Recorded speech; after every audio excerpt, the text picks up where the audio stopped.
Hi, my name is Jessica Heneisen, and I am talking to you today about demonetization in media. Media, such as music, videos on YouTube, and even books and magazines that people are putting out and the posts people are putting on their personal social media pages, has been being watched and monitored by people constantly and is being demonetized by companies alike. The demonetization of music, videos, and other media content has come to an all-time high and should be less enforcive on people and their content. What is demonetization? Demonetization is the act of stripping a form of media such as music, videos, books, etc. of its immoral content, such as curse words, negative messages, and other so-called immoral content. Where has it occurred?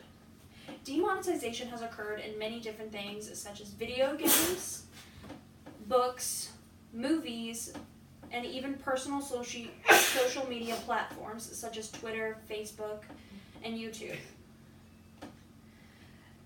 Such groups as the Game Grumps have been affected by this. As said by Aaron Hansen of the Game Grumps channel, mentioned that such demonetization in the episodes of his and his partner Dan's show have been affected because they are not allowed to say any curse words in their videos for at least the first 60 seconds. If they do, then they are not allowed to make any money off of said videos, which impacts their income since the channel of which I speak is their job.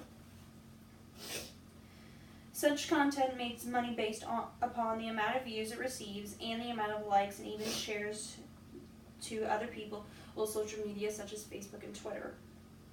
The fact of people who have been making content unhindered for many years and not having any issues just goes to show how ridiculous this can be. The fact that the content can still contain such words and immoral mentionings is still allowed, just not within a specific amount of time, is unfathomable. How is one to keep themselves from using the language that they have used for many years on a channel that they have been having for many years change the way that they run their show? If you constantly say, "bless you" to someone who sneezes, the sneezing in this video was not planned, but if you constantly say this and somebody tells you that it is immoral to tell them "bless you" and you have to ask, "are you okay?" is a big change for someone. It's no different than asking somebody to change their normal language and way they go about their day. This has also occurred in music. Many artists have been edited for radio and given edited CDs that cost more money to make than is sold, and the ones that have the explicit content written on them do not make as much money. This is creative oppression and is against the First Amendment of the Constitution, which states that we have freedom of speech. The editing of such music and videos is a corruption of that freedom. Others have been affected as well. Content creators that have had the main shtick of cursing and making humorous yet crude jokes, who had successful channels and sales, now fear slipping up into the ways they used to comfortably and passionately make videos, because they fear not getting paid and this is their way of living. If you were told that you could do your job but no longer use the tools that you use on a normal basis, how would you be able to work?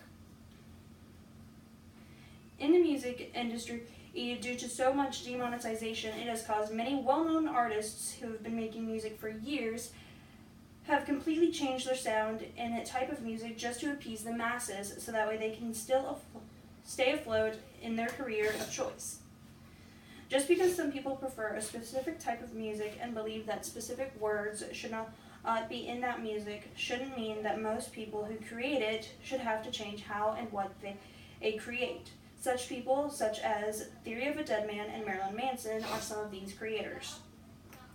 Many fan bases have left their favorite music and other such creators because the content is not as up to the expectations that they have become accustomed to. Many uncensored creativity is very important.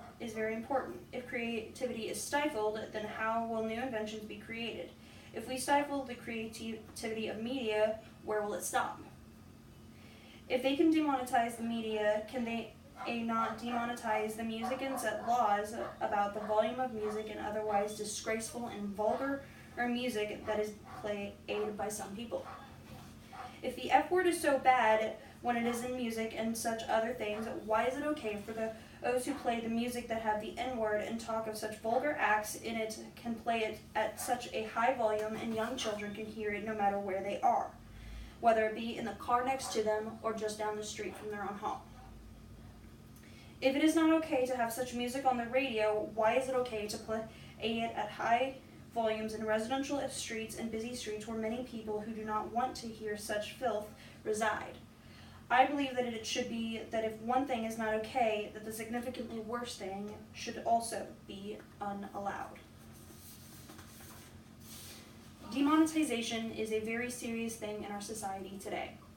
It has caused so many creators of different media formats to have their creativity stifled, and some have even given up their successful careers because they cannot find happiness in what they are doing anymore, because they are doing what they love the way they want to do. Without the ability to create what they want, how can anyone be happy? After all, what would have happened to Michelangelo if he was stifled when painting the Sistine Chapel? Many of the great works of art and music would not appear if the demonetization of creative differences was a thing way back when they were initially created. Demonetization needs to be minimized and not affect as many people as it does today. Thank you for listening.